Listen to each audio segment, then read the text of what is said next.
നമസ്കാരം. റാഫ്റ്റോ ക്രിക്കറ്റിലേക്ക് അവർക്കും സ്വാഗതം. ഇന്ന് ഇന്ത്യയുടെ മത്സരമാണ് നമ്മളൊക്കെ കാത്തിരിക്കുന്നതെങ്കിലും അതിനു മുമ്പ് നമുക്ക് ഇൻട്രസ്റ്റ് ഉള്ളൊരു കളിയുണ്ടല്ലോ, അങ്ങ് അഹമ്മദാബാദിൽ മൊട്ടേറയിലെ സ്റ്റേഡിയത്തിൽ വൈകിട്ടല്ല, ഉച്ചതിരിഞ്ഞ് 3 മണിക്കാണ് കളി.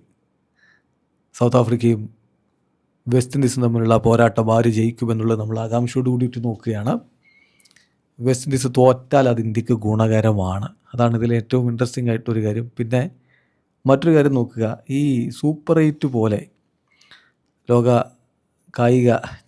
കായിക ഭൂപടത്തിൽ ഇത്ര തമാശ തോന്നിപ്പിക്കുന്ന തരത്തിലുള്ള ഒരു ക്വാളിഫിക്കേഷൻ സെനാരിയോ വേറെ ഉണ്ടോ എന്നുള്ളതാണ്. ഇപ്പോൾ ICC ടൂർണമെൻറ്റുകളിലല്ലാതെ മറ്റെവിടെയെങ്കിലും നമ്മൾ കാണാറില്ല. ഗ്രൂപ്പ് സ്റ്റേജ് കഴിഞ്ഞാൽ പിന്നെ ബാക്കിയുള്ളയിടത്തും നോക്കൗട്ട് ടൂർണമെൻറ്റുകൾ നേരെ അങ്ങ് വരും. അതായത് pre quarter, semi final, quarter final, semi final, അങ്ങനെ പോകും. ഇവിടെ മാത്രം ഇങ്ങനെയൊക്കെയുള്ള പരിപാടികളാണ്. അപ്പോൾ അതുകൊണ്ട് എന്താണെന്നറിയോ, ടൂർണമെൻറ്റിൽ ഒരു കളി തോറ്റൊരു ടീം ഇംഗ്ലണ്ട് ഉണ്ടല്ലോ. ഇംഗ്ലണ്ട് ഒരു കളി വെസ്റ്റ് ഇൻഡീസിനോട് തോറ്റിട്ടുണ്ട്. നേപ്പാളിനോടൊക്കെ സ്ട്രഗിൾ ചെയ്ത് വെച്ചു, എന്തായാലും ജയിച്ചു. പക്ഷേ ആ തോറ്റ ടീം ഓൾറെഡി ഇപ്പോൾ സെമി ഫൈനൽ ഉറപ്പിച്ചിട്ടുണ്ട്. രണ്ടാം സ്ഥാനക്കാർ മൊത്തം ഒരു ഗ്രൂപ്പ് സ്റ്റേജിൽ രണ്ടാം സ്ഥാനക്കാർ മൊത്തം സൂപ്പർ 8 ഒരു ഗ്രൂപ്പിൽ ഇതുവരെ തോൽക്കാത്ത വെസ്റ്റ് ഇൻഡീസിനും സൗത്ത് ആഫ്രിക്കയ്ക്കും ഇപ്പോഴും സെമി ഫൈനൽ ഉറപ്പായിട്ടില്ല. ഇന്നിപ്പോൾ ജയിച്ചിട്ട് സെമി ഫൈനൽ ഉറപ്പാവുമോ? ഇന്നിപ്പോൾ വെസ്റ്റ് ഇൻഡീസോ സൗത്ത് ആഫ്രിക്കയോ ജയിച്ചു എന്ന് കരുതുക, സെമി ഫൈനൽ ഉറപ്പാവുമോ? എവിടെ ഉറപ്പാവാൻ? 4 പോയിൻ്റ് ഇപ്പോൾ ഇന്ന് ജയിക്കുന്ന ടീമിന് കിട്ടും.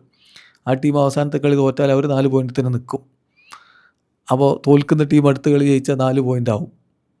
അപ്പോൾ അങ്ങനെ പിന്നെ ഇന്ത്യക്ക് ഇപ്പോൾ ഇന്ന് ജയിക്കുന്നു, അടുത്ത കളി ജയിക്കുന്നു, ഇന്ത്യക്ക് 4 പോയിൻ്റ് ആവും. അപ്പോൾ വീണ്ടും നെറ്റ് റൺ റേറ്റ് ഒക്കെ നോക്കേണ്ടി വരും. ഇതാണ് ഇതിലെ വളരെ തമാശ തോന്നുന്ന ഒരു കാര്യം. ഏതായാലും ഇന്നത്തെ മത്സരം വിജയിക്കാൻ വേണ്ടി സൗത്ത് ആഫ്രിക്ക ആണെങ്കിലും വെസ്റ്റ് ഇൻഡീസ് ആണെങ്കിലും കഠിന പരിശ്രമം നടത്തുമെന്ന കാര്യം ഉറപ്പാണ്. രണ്ടിൽ ഇന്ത്യക്ക് ഗുണം സൗത്ത് ആഫ്രിക്ക ജയിക്കുന്നതാണ് എന്ന് മാത്രം. നമ്മൾ രണ്ട് ടീമിൻ്റെയും പ്ലേയിങ് 11ഉം ടീം ന്യൂസും ഒക്കെ ഒന്ന് പരിശോധിക്കുകയാണ്. ഇപ്പോൾ വെസ്റ്റ് ഇൻഡീസിനെ സംബന്ധിച്ചിടത്തോളം അവരുടെ വിന്നിങ് ഫോർമുല മാറ്റാനുള്ള ഒരു കാരണവുമില്ല. നിലവിൽ അവർ നല്ല രൂപത്തിൽ മുന്നോട്ട് പോയിക്കൊണ്ടിരിക്കുകയാണ്.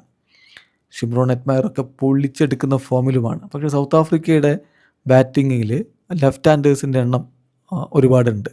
എന്ന് പറയാൻ significant core of left handers അവരുടെ സ്ക്വാഡിൽ ഉള്ളത് കൊണ്ട് തന്നെ റോസ്റ്റൻ ചേസിൻ്റെ ഓഫ് സ്പിൻ വേണമെങ്കിൽ ഉപയോഗപ്പെടുത്താം വെസ്റ്റ് ഇൻഡീസിന്. അങ്ങനെ ഒരു ചിന്തയിലേക്ക് അവർ പോകാനുള്ള സാധ്യതയുണ്ട്.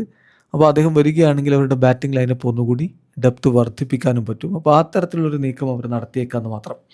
അപ്പോൾ അവരുടെ ഒരു പ്രോബിൾ 11 നമ്മൾ നോക്കുന്നത് Brandon King, Shai Hope, Shimron Hetmyer, Rovman Powell, Sherfane Rutherford, Romario Shepherd, Jason Holder, Matthew Forde, then Akeal Hosein or Roston Chase വരികയാണെങ്കിൽ കുറച്ച് മുകളിൽ ബാറ്റ് ചെയ്തേക്കും.